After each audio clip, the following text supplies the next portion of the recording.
Hello, it is I, the Obscurist Tourist, and today, shockingly, surprisingly, I am not here to show you something cool or unique. In fact, I would like to take a few minutes of your time and discuss something that I think everybody should know, because a lot of people may have heard about them, but they don't know a lot of information about them, and that is the greatest risk to us. Because I assume that you are also either an urban explorer or just someone who likes to go off the beaten path. That thing that is a risk to us, the biggest thing, more than, I don't know, house collapsing in on us or perhaps falling through a rotten floor, is ticks. Ticks. Huge problem, especially over the past 10 years. I don't remember them pretty much anything that I ever talked about or anyone talking to me about when I was younger, but now certainly it is a huge health risk to us. And if you've watched my videos and you see me go to some strange places, I often bring up risk factor associated with ticks. And I'm very cognizant of trying to keep them off of me.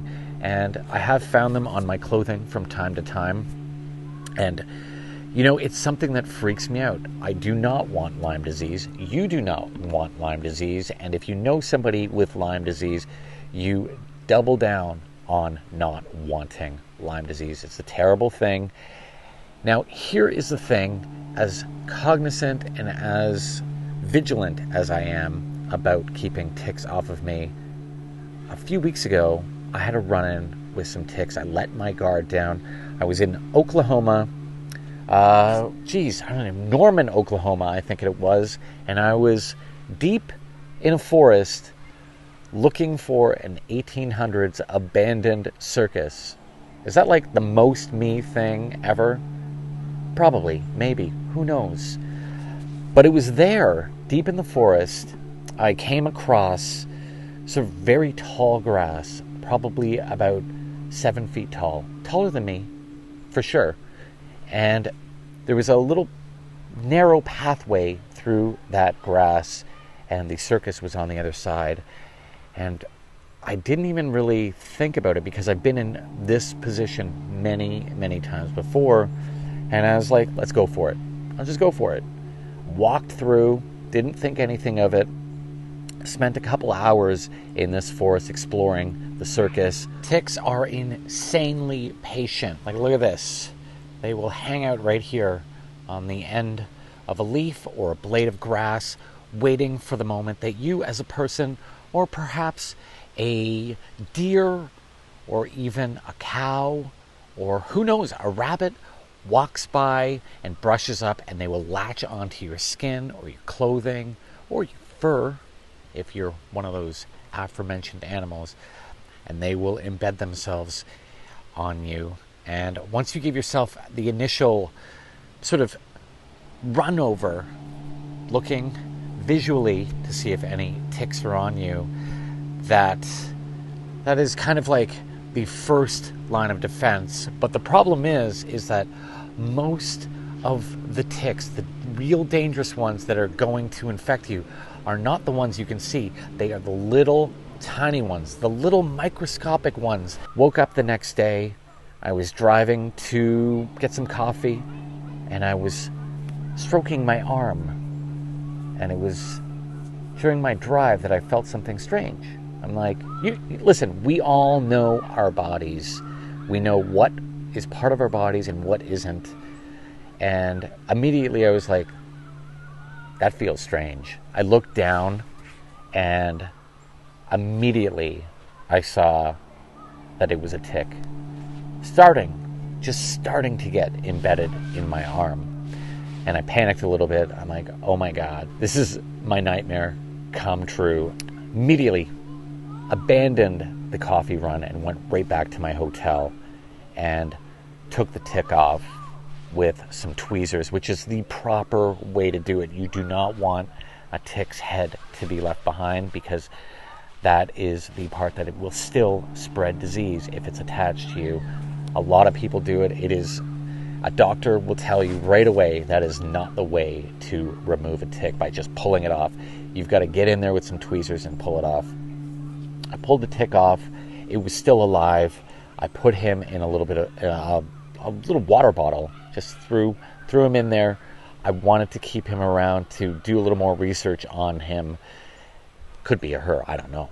Him, her, who knows.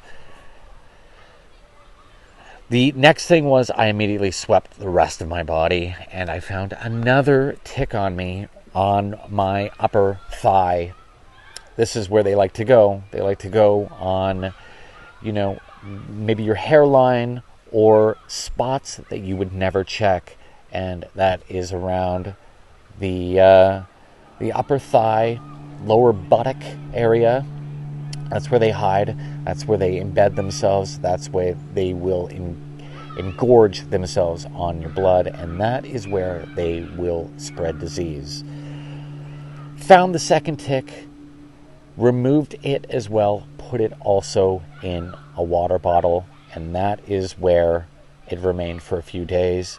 Gave myself a very thorough shower, and I went to the hotel swimming pool, and I proceeded to soak myself for about an hour. I'm like, if there's any other ticks on me, this will take care of them. That is not the case.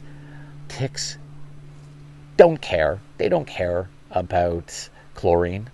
In fact, it is actually worse, and the tick will further embed itself into you to use your blood as an oxygen source. So, highly recommend against doing that. My point is that I've always assumed that all ticks carried Lyme disease, and that is simply not true. So when in doing research about these particular ticks that I found on me, I found that they are not black-legged deer ticks. Black-legged deer ticks are found in the East Coast, the West Coast, and all over Canada, Southern Ontario. And this particular tick that I found in Oklahoma is actually found in the eastern U.S. and parts of Mexico. It is called the Lone Star tick. Now, the Lone Star tick is not known to carry Lyme disease, which seems like a relief. Yeah, hey, it doesn't have Lyme disease. I'm cool. Well, in researching the Lone Star tick, it actually carries some even more terrible diseases. It carries the alpha-gal disease, which is a syndrome that makes you allergic to all red meat, from sheep right down to chicken, anything really. And it even can be on medication that you take, the coating on the medication. Basically, you can get anaphylaxis from this alpha-gal disease, from this tick. It is a disease that has been recognized only within the past few years because it is such a strange disease to sort of trace back to the origin of. Basically, if you eat meat, you won't show, if you have this disease, you won't show signs of infection or anaphylaxis till 6 to 8 hours after ingesting the meat, which makes it hard to trace it back to having eaten meat. Even more is that from the time of the tick bite, alpha-gal, the red meat disease, does not show up for 6 to 8 weeks. So there is a huge gap from the time that you get bitten by a tick to when it starts to present itself in your body, and a huge gap from the time that you eat the very thing that you're allergic to actually getting an allergic reaction. So it's taken many years to figure this out. The other disease is Rocky Mountain fever. It is a potentially deadly disease. Now, one of the things that certainly I have been guilty of is assuming that once you get bitten by a tick, you are immediately going to get Lyme disease or whatever disease the tick has, and that is simply not true. If you find a tick on you within 24 to 48 hours, your risk level for contracting that from the tick is very, very low. I think it's less than 1%. And so that is a huge thing. If you can sweep your body and take the ticks off you immediately before they get engorged, before they embed themselves in your skin, you are going to save yourself a lot of anxiety. There are ways that you can minimize your risk factor, and that is to wear white clothing or light clothing, long sleeves, long pants, socks and shoes. Tuck the pants into the shoes, and that way, when you are done doing what you are doing, you can look around and you can easily find ticks on your clothing. Light clothing, dark ticks, very easy. Of course, it's not something that you would think of when you're summertime and you are walking around. Perhaps you want to wear shorts. Listen, bad idea jeans. Wear some jeans. Light jeans. Now, should you find a tick on you, or ticks, plural, like I did, you're probably wondering, what the heck do I do? What do I do now? Well, a lot of people don't know this, but you can actually send the tick in to be tested. A lot of states in the U.S. do this for free during high tick season, especially when there is great risk factors. I know Oklahoma was doing this a couple years ago. I don't think they are doing this anymore. Canada, it should be free across the board.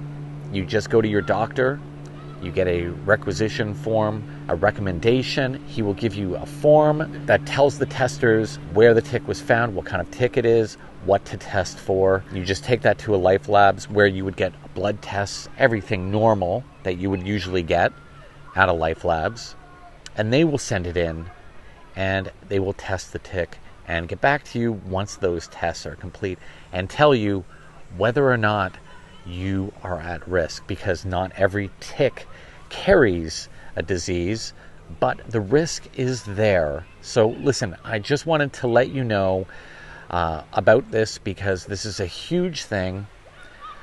Ticks are encroaching everywhere now. Even in urban parks, they are ever present. This never used to be a thing. As I stated earlier, probably 10 years ago, you would never find one, perhaps in Hyde Park in Toronto or Central Park in New York. But now people are at risk there. They are there. They are here to stay.